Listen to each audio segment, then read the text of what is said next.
তো আজকে আমার ঝাড়খণ্ডের দ্বিতীয় দিন, আর আমি আছি একদম একটা ফাঁকা মাঠের মাঝখানে। যেটা দেখতে পাচ্ছি এখানে ধান আর গমটাই বেশি ভালো হয়। এই সামনে যেগুলো দেখতে পাচ্ছ এখানে গম চাষ করা হয়েছে। রাজধানুয়ারের যে জায়গাটা দিয়ে এখন ঘোরাঘুরি করছি, এই জায়গাটা কিন্তু সম্পূর্ণই মালভূমি, কোথাও উঁচু কোথাও নিচু, আর দু একটা ছোটখাটো পাহাড় পর্বতও আছে এখানে। তো যে কারণে মেনলি ভিডিওটা করা সেটা হলো এই মাঠের মাঝখানে রয়েছে এই যে বিশাল বড় একটা কুয়া, যেটা সচরাচর এখন দেখা যায় না বললেই চলে। তো চলো আর একটু সামনের দিকে যাই, গিয়ে তোমাদেরকে দেখাই কতটা বড়।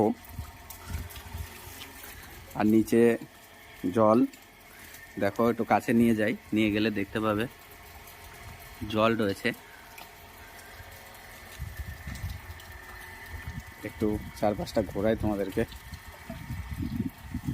এই যে কুয়োর জল আছে, এই কুয়োর জল থেকে যে দুটো পাইপ দেখছো, এই পাইপ দিয়ে এই যে বাইরে এখানে